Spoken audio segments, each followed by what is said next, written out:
administrator or something like that. That may be something that you might want from the airport management standpoint, but with your safety background, might be advantageous if the FAA comes out with that rule.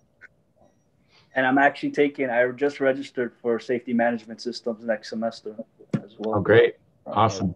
I'm learning a little bit more in depth about that. So, but it's pretty interesting, you know, especially with the Boeing getting released. I think it was yesterday. Yep. Yeah, like, you know, it was safety management systems all in that. So like, I did some reading. You're going to be in high demand if that mandate comes out. Yeah. Yeah, I hope so. Yeah, we did. We were part of the pilot study at Ohio State, and one of our conclusions was that if this gets implemented, you have to have a full-time safety manager on board. No one can just sort of put that on their plate. So that means a lot of job opportunities in that area. Yeah, that's why I picked airport management. I feel like it's like a broad topic. You know, you could go a lot of ways with that. Okay, everybody ready? I'm going to go live on Zoom. Okay. And we may start about a minute early because everything's up and running, and that's a good thing. I feel like sometimes when I'm doing these simulcasts that I'm pre-flighting. All right, here we go.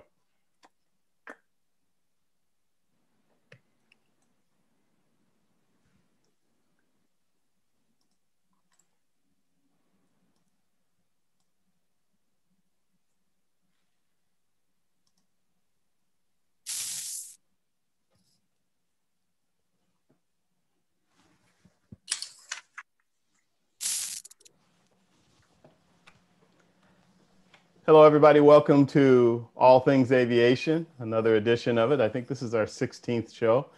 This is going to be a fun one. We're going to talk about airports. That's kind of a necessity for most of us pilots to have a place to land. Actually, it's something I think that we kind of take for granted sometimes because it's part of the DNA, so to speak. But airport operations and how well airports are managed and the accessibility of them, the availability in terms of how many airports we have out there. A lot of people don't realize that they hear a lot about commercial airports, but unless you're in general aviation or business aviation, a lot of times you're not aware of all the other airports that are available, from, you know, strips to a lot of private fields to some of the airports that are super busy. And we have a variety of guests professional guests to discuss that. The other thing that's really great is that we have a couple students on this show who are currently studying airport management at Vaughn's College up in New York. So really excited about that and looking forward to this conversation with everybody. So let me introduce our professional guest first, and then I'll introduce the students and we'll get started with some things. And I'm going to do my very best. You guys that have watched this show weekly know that I usually have at least one or two guests who have, let's just say, challenging last names, but I'm going to do my best to not butcher them to death. So first we have Robert Olaslagers. He is the Chief Executive Officer for Arapahoe County Public Airport Authority for Centennial Airport up in Denver, Colorado, the Mile High City. Robert, welcome to the program. Thank you, Vince. Great to have you here. We also have Flora Margaritas. She is the airport manager for Van Nuys Airport, one of the busiest airports in the country. I know Centennial is also one of the busier airports in the country too. I think you guys seesaw on that. It's part of the Los Angeles World Airports, better known as part of the LAX system. And Flora is also a private pilot. Flora, welcome to the program. Glad to be here. Glad to have you. And we have Dr. Seth Young. Seth is a professor and the McConnell Chair of Aviation for Ohio State University. We won't hold that against him. Dr. Young is a commercial instrument rated pilot and a certified flight instructor, and brings a lot to the table, especially with all that he does there at Ohio State. Seth Young, great to have you on the show today. It's good to be here. OH. You just had to throw that in there, didn't you? Well, you That's teed okay, me up for it. Because my fellow Saluki is John Apocryphy. Did I say that right? I think I got it close. Close, yeah. Close. Apocryphy. There you go. There we go. Apocryphy. He is the director of airport operations for Broward County Aviation Department, which manages the Fort Lauderdale Hollywood International Airport, better just known as Fort Lauderdale. And John is also an adjunct professor at 3 universities, and he's a private pilot. So, John, great to have you on board. Great to be here. Thank you very much. Go Southern Illinois University. Yes, go Salukis. Go Salukis. Take that, Seth. So, just kidding. I just want to start this conversation by saying I am a fan of every collegiate aviation program in the country. Absolutely. And I am too. I am too. All joking aside, I agree with you 1,000% on that. And we have, as I mentioned earlier, aspiring young aviation professionals who are both college students at Vaughn College of Aeronautics and Technology, which is in New York and is actually located across LaGuardia. Sorry about that, guys. No, I'm just kidding. And I have airport guys on, and I'm busting an airport.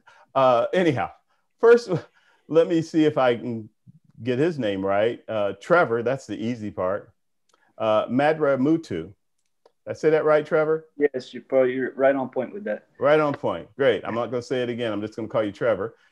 Trevor is a U.S. Marine Corps veteran, go vet, who used to turn wrenches on fixed-wing military aircraft.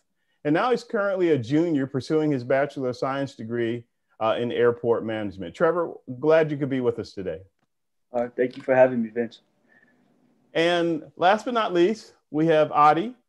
And Adi's last name is Skenderovic. Did I get that right? Yes, you did. All right. That's what happens when you practice a lot and you have phonetics in front of you and all that kind of good stuff. Adi is a sophomore. He is from Queens, New York, and he's also working towards his degree in airport management. So it's very appropriate for both of them to be on the program. Additionally, he is a Vaughn's Collegiate Training Initiative student for their air traffic controller program. So great to have all of you guys on here and really looking forward to this conversation.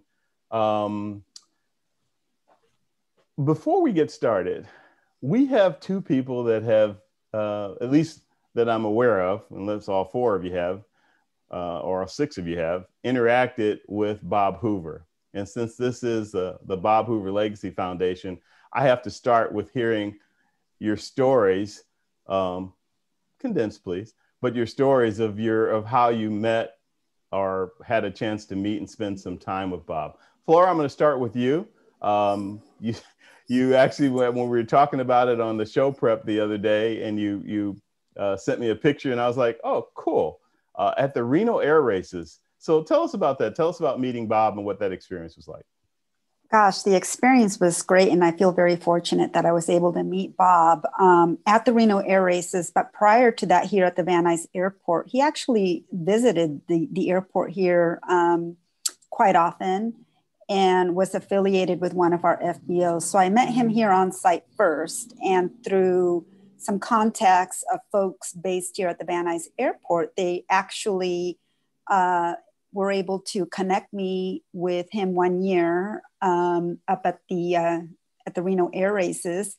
And I was actually invited to go and sit with him and have lunch inside his trailer. So I got a little bit of one-on-one time, and I had so many questions for him, I bet you did. Especially because I was a big fan of the book that, well, he's put out a couple books, but he personally autographed his last book for me. And I've always been fascinated by him and the aviator that he was. I mean, he is unmatched in my opinion. And being that I'm a pilot myself, it was great to be able to talk to what I call one of the greats in aviation. And so he did make an impact on me just due to his experiences. And I was just fortunate enough, to get to know him a little better. And the fact that he had such a connection to Van Nuys Airport was big for me. And he was able to tell me a lot of stories of his experiences out here. And so to end it all, of course, we had his memorial service here over at Clay Lacy Aviation. Right.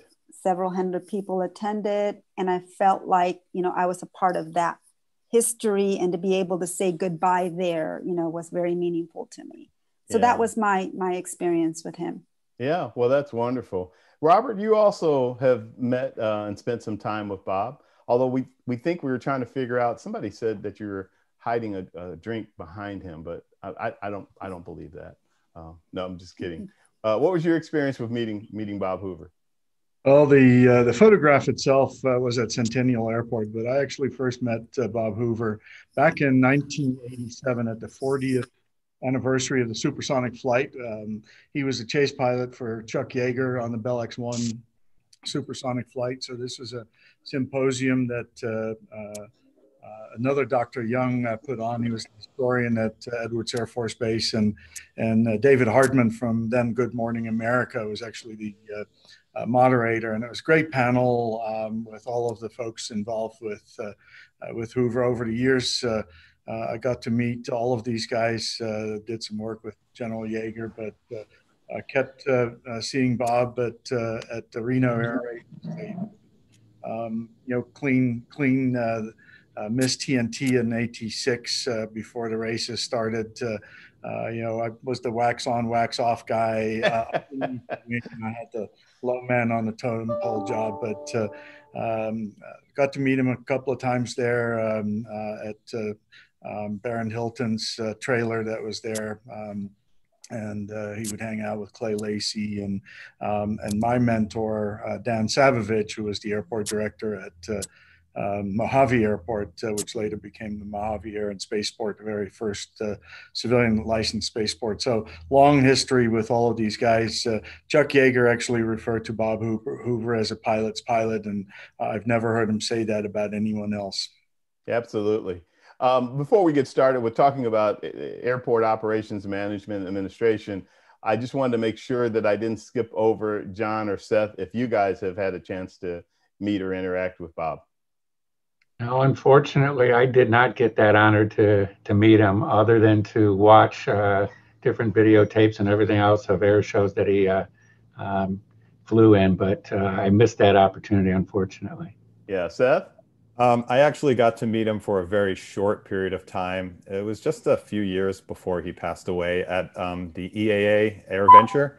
Yes. He'd be there routinely, and one year I was able to attend their Gathering of Eagles fundraising event, and he was in attendance, and I got to shake his hand and sort of semi have a drink with him. But I also want to mention, you know, I would go up to EAA every year, and Tracy Forrest actually became a good acquaintance of mine, and he was the one that gave me the introduction to Bob. So I just wanted to put a shout out to Tracy. I know we're all, you know, we're missing him now. So very much so. Yeah. Thank you for saying that. Okay, well, let's talk about airports. And actually, you know, I know one of the things that students like to hear is they like to hear what your paths have been, what you guys have been through in terms of getting to the point of where you are now. So I'm going to go to John first. And John, why don't you tell us how you got into aviation, how you ended up doing what you're doing now? I first got introduced into aviation. Actually, it was back in high school, where we had a retired Air Force colonel that taught an aeronautical science class as a proved science course. And I'm from Chicago, so I lived underneath the departure of O'Hare. I said, well, that would be interesting. So that's how I got started in there. And they had a flying club. So I got my first flying lessons back in high school and was hooked at that point. Then went on to college and went to Southern Illinois University and started off in mechanics and A&P. That didn't work out so well for me. I'm just not inclined on that side, and got into flight and got my private pilot's license. But I wanted to fly in the military, but my vision didn't, I didn't have the 20/20 vision that you needed to have. So I had an internship there at the Southern Illinois Airport. And that was my first taste of airport management. And the airport manager, Gary Schaefer, one of my mentors, is still down there as the airport manager. And he got me introduced into it. I said, well, this is a whole nother area that I was not even aware of. So I finished up my degree there and started with the Maryland State Aviation Administration and worked in their general aviation section doing license and inspection of all the airports in the state of Maryland for safety. We had our own state airplane, Cherokee 235, that we flew around in. From there, I went down to Fort Lauderdale Executive Airport, moved out of the cold down to the warmer weather, and was assistant manager there for a couple of years and worked on, really, I was the face of the airport management out there with the tenants. We had 8 FBOs, really, really busy general aviation airport. And then from there, I moved down to Fort Lauderdale International, where I'm at now. And I've been here for 25 years. I've been worked my way up to director of operations now. And now I have a team of about 130 members in the division, and we manage the day-to-day of the airport, the movement of the passengers in and out, ground transportation, parking, airside operations, fire rescue, ramp control, a little bit of everything. And a little bit of commercial and GA. Pardon me? Commercial and GA. Yes, we have commercial operations here, NGA. As part of Broward County Aviation, we also have a general aviation airport to the south of us, North Perry, that we manage as well. It has their own separate manager. But yeah, I went on to the commercial side and have been here ever since. And this airport has been growing. We started at 10 million passengers when I first started back in 1995. And pre-COVID, we were ready to hit about 38 million passengers. So we've seen extensive growth, which has posed a lot of challenges, and I loved every minute of it. Sure. There's some things I want to point out later that you brought up, but first I'd like to bring in one of the students. Trevor, I'll start with you. Trevor, you were talking a little earlier in a pre-show about your background. What made you choose airport management with, you know, all the exposure you've had to aviation? I picked airport management because I like dealing with like the aviation itself and the safety behind it. You know, working as a mechanic, you know, after you finish working with the aircraft and then you actually did some kind of maintenance on the aircraft, and just for you to see that aircraft actually go up in the air and you're just like, you know, you contributed to that maintenance, you know, it's a good feeling. So I picked the airport management degree, the degree Bachelor of Sciences, because I feel like, you know, it's something I would be good at, you know, and I'm really good with like organizing and planning. And when you look at an airport, you're like, okay, you know, it's so busy at times, but there's ways that you could contribute to that, you know, so help out. You're a U.S. Marine Corps veteran. Tell us a little bit more about your background with aviation in the Corps, et cetera. In the Corps, well, when I went to school, I had to go to A school, and then I had to go to C school, which one was for more like the basics, and then one was more into the publications, which was C school. And then I got put in the fleet in MCAS Cherry Point in North Carolina. So I got placed in a training squadron, which was VMAT 203, and we worked on AV Harriers. And it was a training squadron. So we had a lot of students. We had, and the students, they had to go through their syllabus. So we had experienced pilots that were instructors, and they would train these students. And once they graduated and completed the syllabus, then they would go to a real squadron. Well, not a real squadron, but like more of a fighting squadron that gets deployed. So we worked a lot with maintenance. Like maintenance was the key for, and going into VMAT 203, I was told you're going to work a lot dealing with maintenance because, you know, you have to deal with 2-seaters, 1-seaters, and but I'll always remember what I learned, you know, that's why I picked management. Good. So you just heard a little bit about one of our professional guests' background. In general, what do you hope to learn from being with the program today and having a chance to talk to some very seasoned professionals in airport management? I would like to know, like, how, like, exactly where did you like start after you graduated? Like, did you work as an intern? Did you how did like, you know, what were the levels?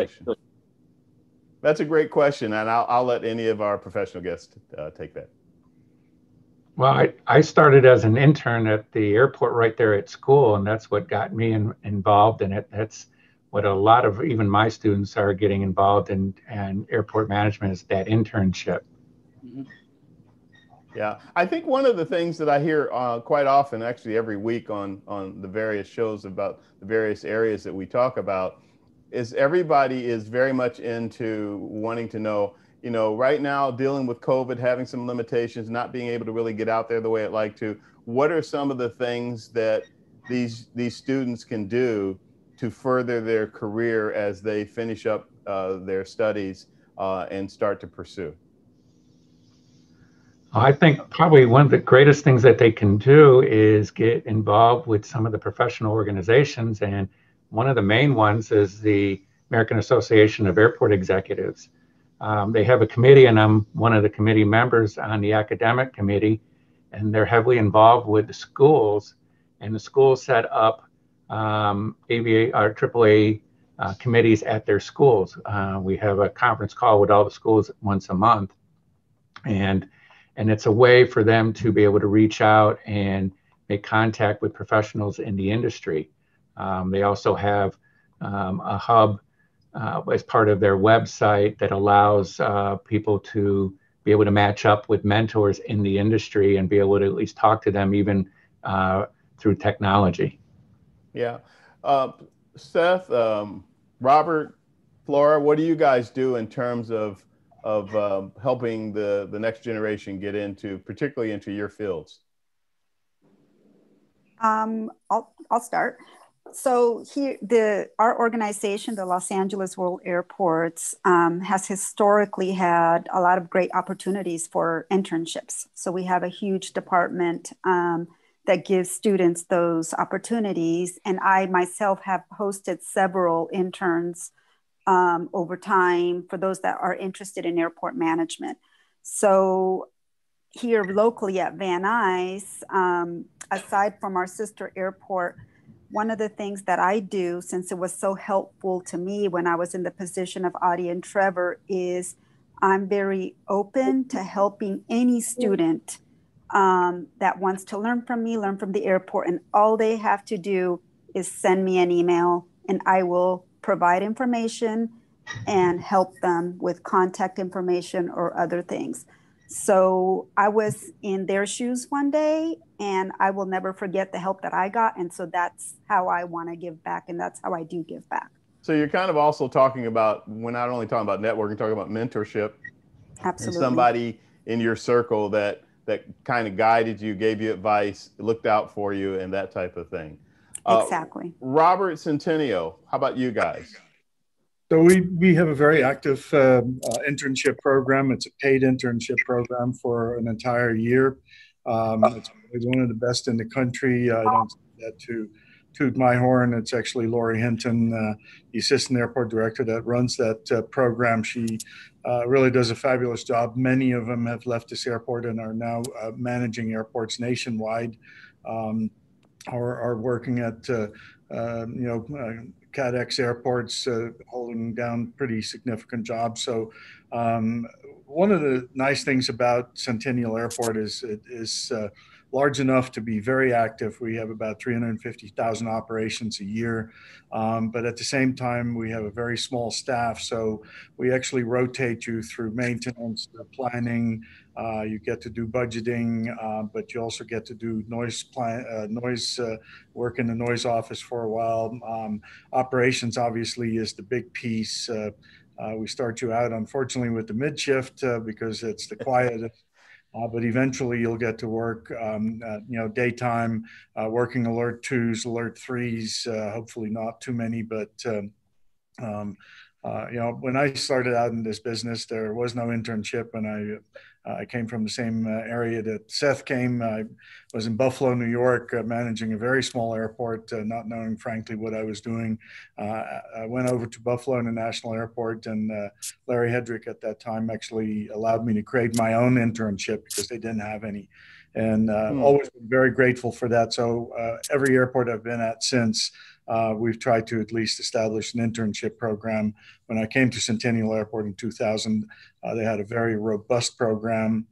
Every 6 months, we have a new opening. So if anyone is about to graduate, make sure you go to our website and fill out an application. It's very competitive, as you can well imagine, but it's fun. It's paid. The state of Colorado Aeronautics Division actually pays for half the salary. So it really defrays some of our cost and allows us to bring in a lot of folks.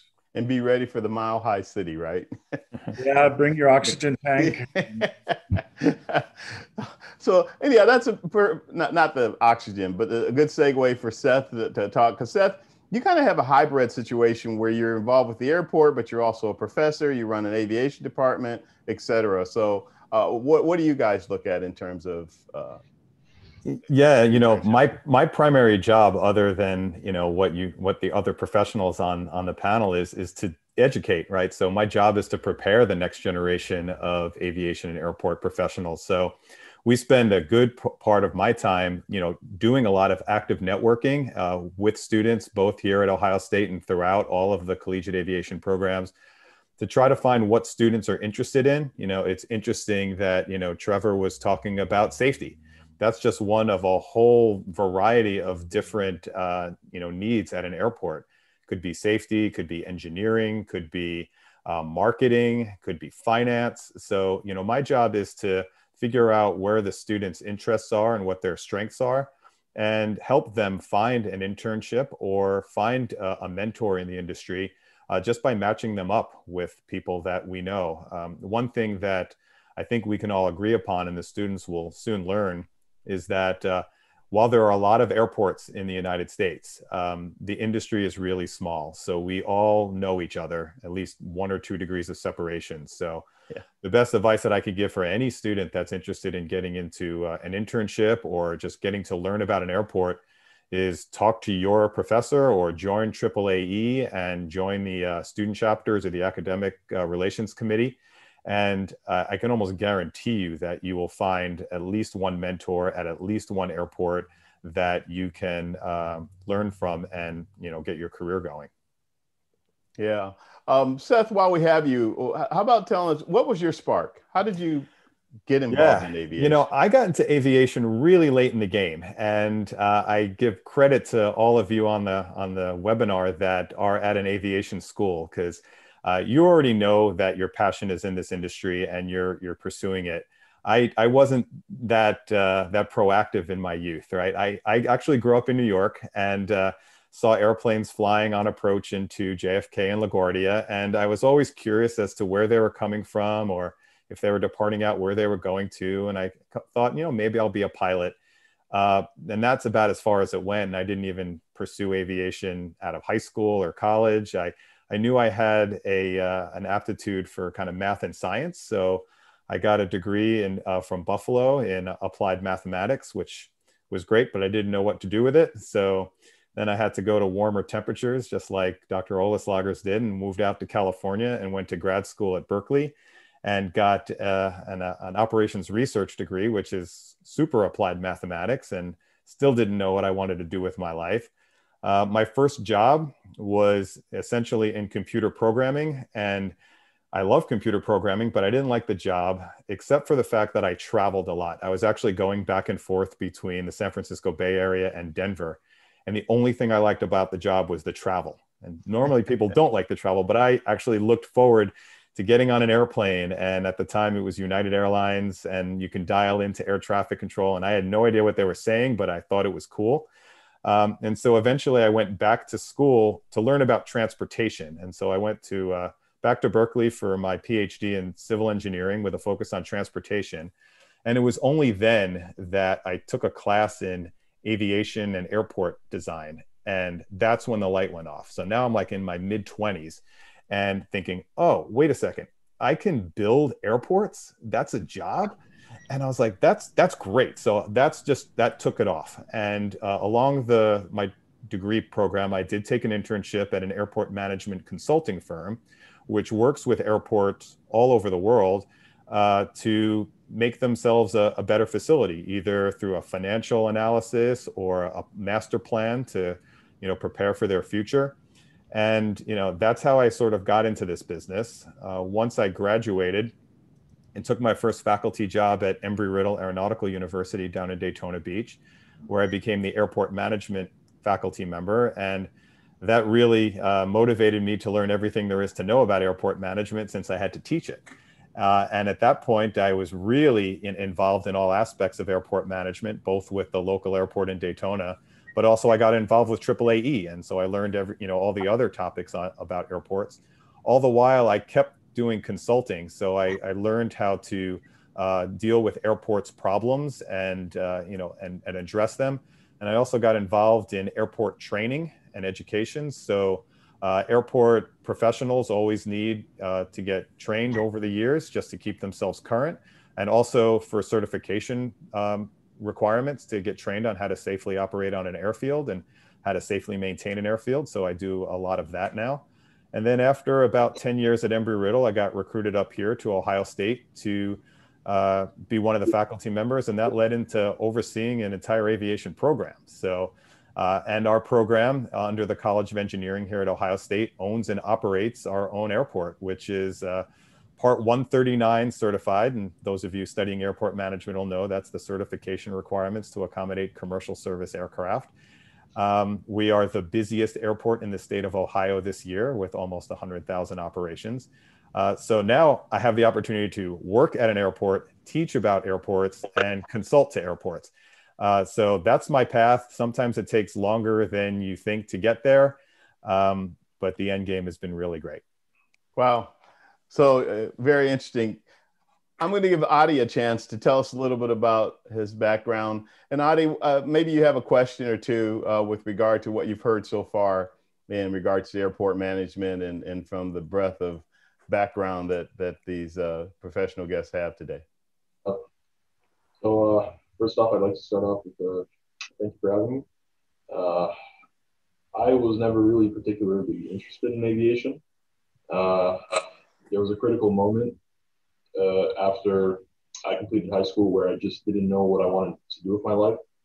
And I took a trip, stayed at a cousin's house. I noticed on her coffee table she had a air traffic control textbook. So from there, it went on to reading that book, and then the countless documentaries, then coming back to New York and looking for schools that specialized in air traffic control to some extent. And that's how I found Vaughn. And again, I'm in my sophomore year, studying airport management, and it's going great so far. Do you have a question that's come to mind while listening to some of the guests? I do. After hearing what AAAE has to offer, I guess my biggest question would be, for someone like me with fairly limited experience, in what capacity would I be able to be involved or contribute to the AAAE? That's a great question. I'll let any of you guys chime in on that. Oh, Robert, you need to unmute. Hop in while Robert's unmuting. So, again, as an educator, we always encourage students to join AAAE as early as they can in their career. If nothing else, just to listen and learn from the people in the industry, because you might not know what to ask, or you might not think you can contribute anything yet, which isn't true. You can, because you have a history, even though you don't necessarily know that it's applicable to airports. But it's just to get yourself, exposed to the industry. Most of our airports, actually, I think all of our airports here on the panel, we have operating air traffic control tower and are near busy airspace. So we have to know the ins and outs of air traffic around our area. So there's lots of opportunities to apply air traffic control to the airport environment, and getting involved in AAAE is just going to open that up to you. So yeah, and I know Vaughn has a student chapter of the AAAE, so nothing wrong with going to a meeting. Sure. Robert, you wanted to chime in there? Yeah, absolutely. I think it starts with just as Seth mentioned, your student chapter at your college here in Denver, Metro State University, has a very active airport management program associated with AAAE. I've been involved with AAAE for about 35 years. I was the academic relations chair for 6. We created some of the programs that are very, very successful now during the annual conferences. We actually do speed interviewing candidates. One of the things that I really recommend, and we're seeing more and more, and I'm sure that Ohio State and others have the CM program that AAAE has. It really provides not only a certification in airport management, but it will tell a future, prospective employer and airport that you actually know some of the textbook stuff that we like to think is kind of the basic foundation of anything that you do when you come to work at an airport. And you've seen one airport, so there's so many different things and aspects to them. So getting that internship program is very, very important, because how do you get experience when you can't get a job?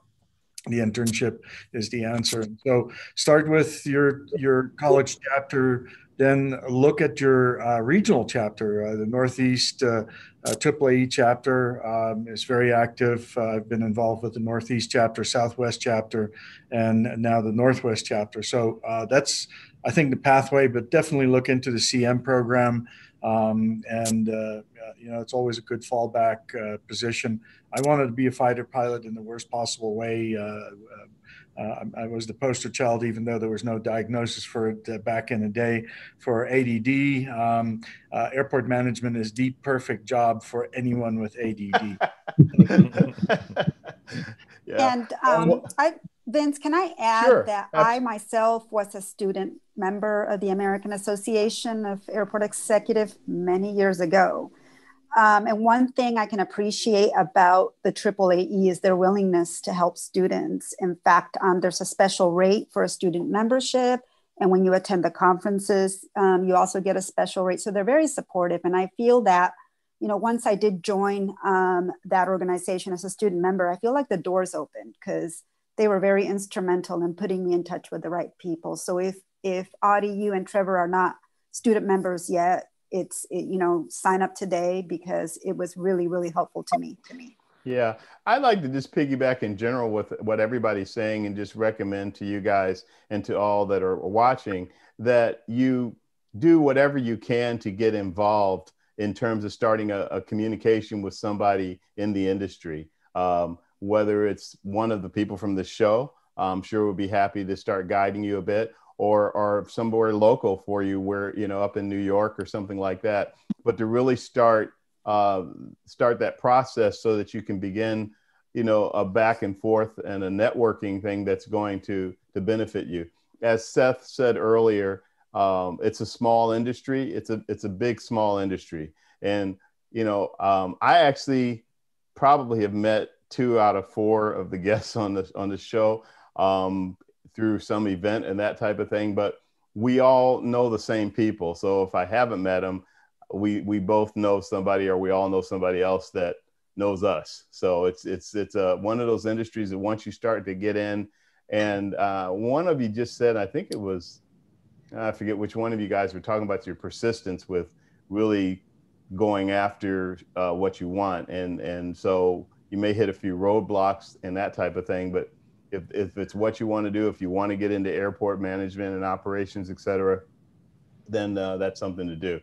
I'm going to, I want to cover another area, but before I do that, I wanted to go back to you, Robert, and let you talk a little bit more about how you wanted to be a military pilot, and then what was that transformation from that point that got you to where you are now? Well, when I realized that I was not as good a pilot as I thought I was, that realization took a little bit of time. I had to, pick myself up by the bootstraps, and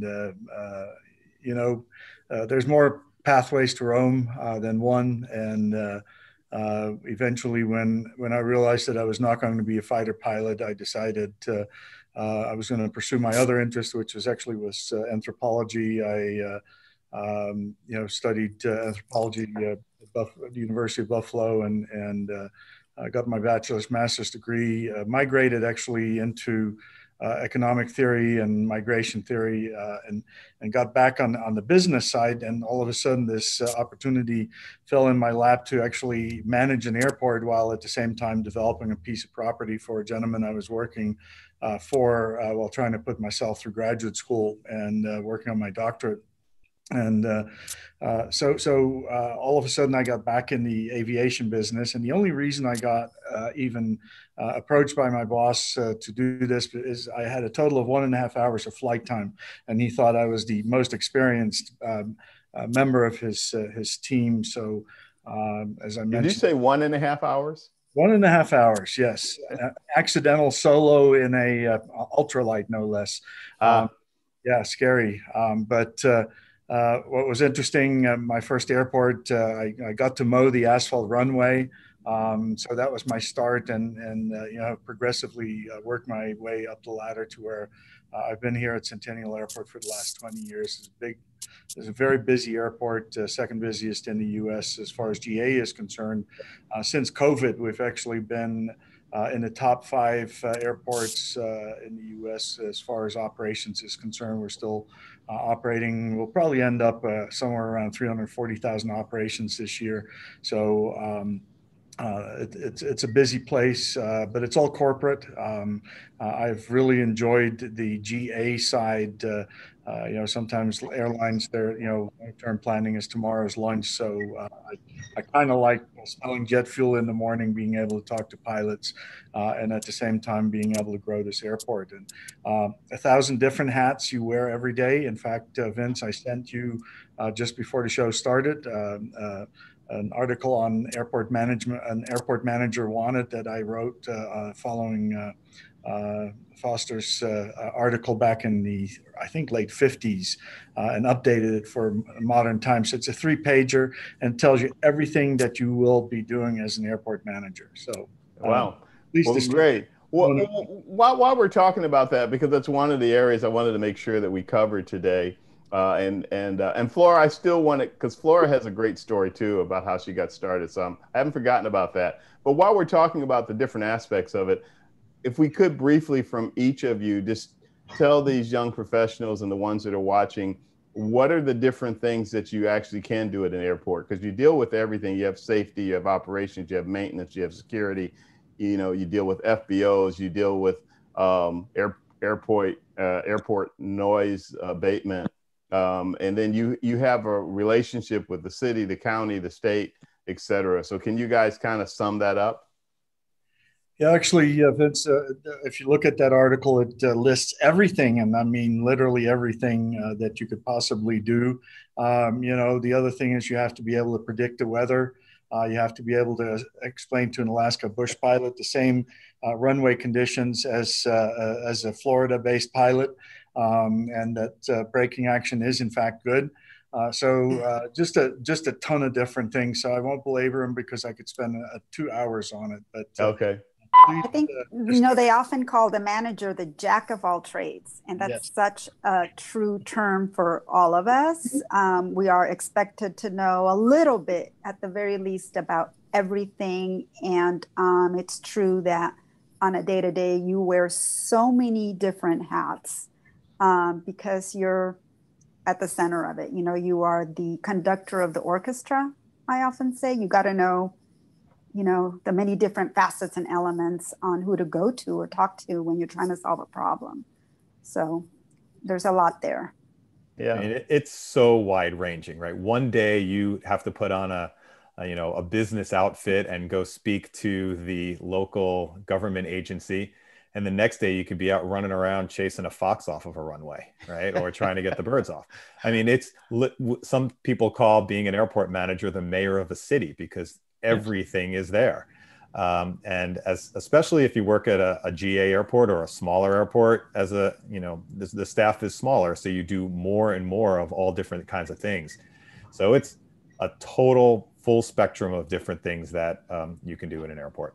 Yeah, and I see John shaking his head in complete agreement. So John, you must have some thoughts about that. Yeah, definitely. You are, I said it, that it's a city, and you have all different responsibilities there. And you hit it on the head. I've gone out and then had to chase that fox or that coyote, do that runway inspection. And the next thing you know, I'm putting on a shirt and tie and doing a presentation about emergency response to a delegation of airport executives from China. So you never know. Every day is different. I think that's what makes it really interesting and really exciting is I may have a schedule of meetings for the day, but I don't know what's going to happen next. Could be building evacuation, could be an inaugural event for new flights that we had this morning here that I was involved in. So every day is different. Every day is challenging. And no matter what area that you're really interested in, it's happening at the airport. And one area I've seen that's grown tremendously is IT. When I started here at this airport, there was 3 members in our IT field. Now we have its own division of 20 plus members. Wow. And the way technology has grown so much, and airports have a backbone on that technology. And we've had instances where we've had fiber line cuts, and you realize how much you rely on your IT folks to help run the systems of the airport. And I had to learn a lot about IT very quickly and to understand it and to be able to communicate with all the different people, from maintenance people to IT people to finance people to business people. So yeah, you wear many different hats, but it's really exciting that way. Sure. I'm going to go back to Flora. Flora, at the early point in your career, you actually said you worked in a gift shop. So you want to tell us a little bit how you got started? Yeah. Well, I got bit by the aviation bug at a very young age. And because I had a family member who was a director at the Mexico City International Airport. But I have always just loved airplanes. And early on, I knew I wanted to learn how to fly. So I pursued a private pilot certificate, starting when I was 15. And got my private pilot certificate when I was 17. But my first industry job was working at the airport gift shop at Burbank Airport. And it's not so much that I wanted to work, selling candy and potato chips and newspapers. I had a strategy, and I knew that folks coming into the gift shop would be folks, in addition to just the traveling public, pilots, airport managers, directors, or whatever. So my goal was to meet individuals and to establish relationships so that I could myself get a job in the industry. And that worked, because eventually, soon after I started working there, I met the FBO manager that was working at one of the 2 FBOs on the airport. We started a friendship. Eventually, I asked him, hey, do you have any job openings? And the rest is history. So whereas my first job was at the airport gift shop, my second job was working at the FBO. And I stayed there for 6 years while I pursued my degree in aviation administration from Cal State University of Los Angeles.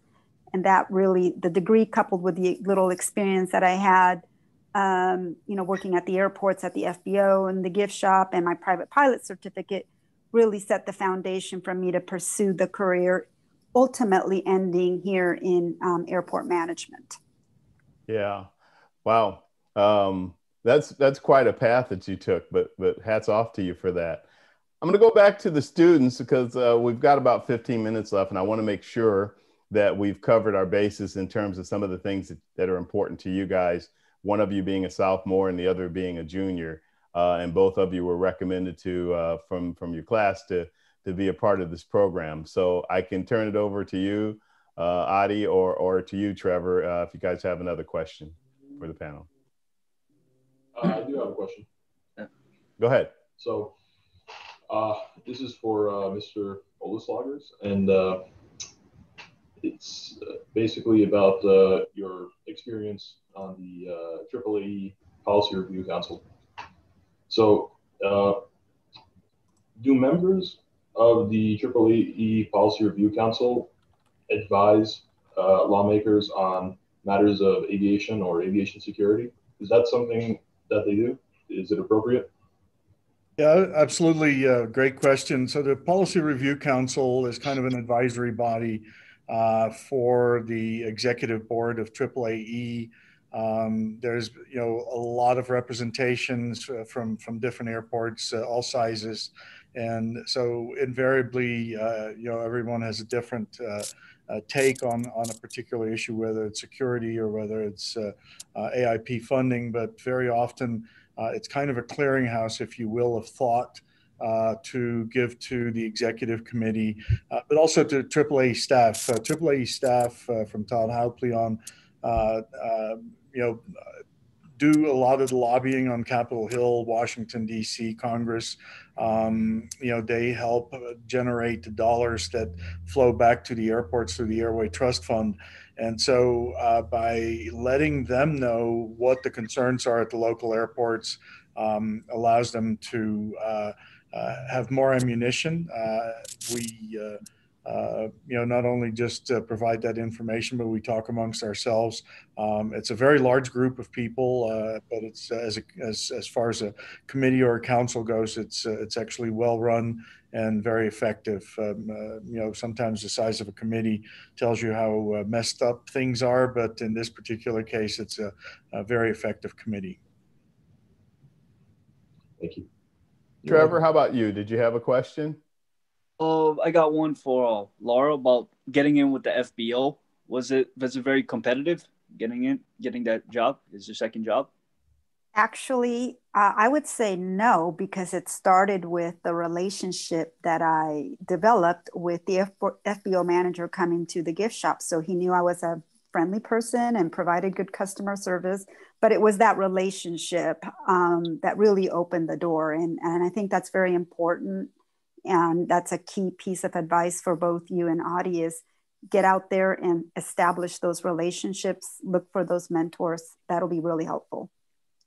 Yeah, if I may jump in on that, because I think Sure. Flora makes a really important point here. Our students from MSU, they work for the FBOs, they work also for the gift shop out here. It is getting that foot in the door. We've got all sorts of companies on the airport that provide services. The flight schools need help, scheduling, et cetera, et cetera. So just to Flora's point, don't hesitate to go to an airport, knock on as many doors as you can, whether it means washing an airplane or waxing it or, selling that trinket in the gift shop. You get to know people. I get to know the folks in our local gift shop when I need a trinket or a sectional, or in the old days, a sectional, not anymore. But, it's that's the way to get into the business, frankly. Yeah, if I don't mind, I mentioned it, we were talking yesterday, there's no bad experience in aviation. Before I got in airport management, I was throwing bags on the ramp for TWA, emptying the labs there, or in working in Delta Cargo and doing shipping there, which was really not airport management, but it gave me a different perspective in other areas and aspects of that I would be involved in. So there's really no bad experience. And whatever job that you can get into aviation will only help with your experience level and your knowledge as you move on to getting into airport management. Yeah, and we were talking before we went live, and you guys were talking with Trevor. Trevor, you have the military background and some very strong aspects of it in terms of safety, et cetera, SMS and that type of thing. What would you guys recommend? Trevor is in his junior year, and he's already got a strong background out in the field, so to speak. So what would you guys recommend to him to accelerate his career, as an example? Yeah, I'll take this. I get a lot of this question about people with military experience and how well it will transfer over to a civil airport job. In some ways, you have a huge leg up because you have been out on the airfield of a military facility. In other ways, sometimes it's interpreted as, well, the military does it one way and then, the FAA does it another way. And sometimes it's hard to, make that transfer. It's not, but sometimes it's interpreted that way. So what I would do, especially if you're interested in safety and safety management systems, is start knowing what you have already from experience, but sort of re-educate yourself in the civil side. And so there's a lot going on in terms of publications with respect to safety management systems at airports. There are committee meetings, there are presentations, there are webinars. The more you can just get involved in attending, you're going to learn the civil side of it. And you're also going to meet people that are interested in developing SMS at their airport, which eventually is going to lean towards having to hire somebody. So it's leveraging what you have, but really building upon the military experience in both the knowledge base for civil, in the civil side, as well as the networking. Thank you for. Yeah. I might add, if I could, Sure. You know, I always tell prospective, students that are coming through the door, you know, first of all, follow your passion. It's a lot easier to get out of bed in the morning when you enjoy doing something. And, you know, in my case, I frankly didn't know what I was going to do. I got into this business very late, way later than Seth did. So talking about being a newcomer, you know, I've been doing this for 37 years now, but you know, follow your passion, if you know, whatever it is, but don't get hung up if it doesn't work out or you find out you don't like it. As John said, there is no bad job in airports, period. Yeah, that sets me up for the next thing I wanted to ask all of you about. All of you have been through, all of us have been through 9/11. Now we've been going through, for the last 8 or 9 months, the COVID-19. So there are things that happen that affect the industry and that type of thing. I think it's one of the bigger challenges for students when they're trying to figure out, you know, how to continue to work their way through and work their way up into a career. What type of advice do you guys have, particularly in terms of obstacles that they may face? I mean, we never know what all of our obstacles are going to be, but all of us have been through the ups and downs. And I just like to give them some encouragement from people that have been through it. So maybe from each of you. I've noticed something, and it's something I've shared with my students in the classes that I teach about aviation, especially when we're going through this COVID situation. And it goes back to a diagram that our CEO many years ago showed our board during the 09 you know, the economy issues in 09. And at that time, he was trying to sell about building a new runway at this airport. And the commissioners are like, well, why should we spend all of that money? Look at what traffic is doing. And one of the diagrams that he showed them was a diagram that goes back to the 70s and shows in-plane passengers and aviation growth. And all along the way, there's different blips that happen in our history with oil crisis, or there's wars, or SARS incident, or 9/11, or now we have COVID. And it's blips all along the way. And aviation may have a slight setback there, but all through those years, there's a continuous growth of aviation. So aviation and air transportation is always going to grow. It may have little setbacks and little blips where we may not have as many jobs available right now, but aviation and air transportation is something that people depend on from a business standpoint, from a leisure standpoint, and there's always going to be the jobs that are going to be there. And there's always people retiring. We hear about the job shortage of air traffic controllers and pilots due to baby boomers retiring. Well, that goes across all the board of all jobs, including airport management, where there are a number of people who will be retiring. And so there's going to be need for that to be able to step in and look for those replacement people. So it's always going to grow. The best thing you can do is that mentorship and those contacts, and be prepared through the different programs that are out there, the certifications that are out there that students can get to put you in the best position. Yeah, Thank you. Dovetail off of that a little bit, you know, Sure. We've all in the industry over the last 20 plus years seen these economic cycles, and John's absolutely right. You know, just to push airports a little bit, is that I think we are the least sensitive to those cycles, as you know, compared to say an airline industry. You know, in the good economic years, everyone out there that's in school wants to be a pilot because they're hiring and the money is good and it's a really adventurous job. And then something happens economically and the airlines start furloughing and then there's no jobs. And that's discouraging. And actually often during those times, this particular period included, we see lots of students that thought they wanted to be professional pilots move to another area in aviation, including airport management. So now's no better time, I think, to get educated in airports because, while we may slow down in the areas of, generating revenue because we don't have as many passengers going through the terminal as much, we're always growing. Always. We may slow down our growth during these times, but we're always growing. And I don't really hear too much about mass layoffs in the airport side. When in airlines, you do hear that. So anyone out there that, wants a more steady job that stays, and keeps you in aviation, I'm always trying to sell airport management. The necessity of airports. Flora or Robert? Yeah. And, I was going to say, obviously this pandemic has been very, very challenging for airports. And, but I would say to the students, don't let this get you down. You may not be able to physically visit an airport or meet up, but this virtual world is great. And I always say to students, one advantage, and it's the biggest advantage that today's generation has, is the technology. I mean, when I started, we didn't have email, we didn't have, the internet, we didn't have Google, and everything was just a little tougher to do than today. So you could use those tools to your advantage to put yourself out there, to make the connections, and to volunteer for airports, do whatever to get your name out there. And again, to establish those relationships and to network virtually, if anything. I think that's a really great point. And actually what we're doing today on this call is a great example. You're in Los Angeles,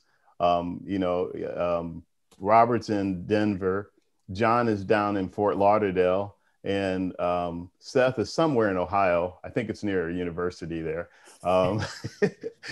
Seth, I just had to give you a hard time. No, but everybody, we're all over. And then you guys are up in New York near Vaughn College. So technology, that's a really great point. It does give you a lot of opportunity to do things that we had to find coins to put in a payphone to try to do.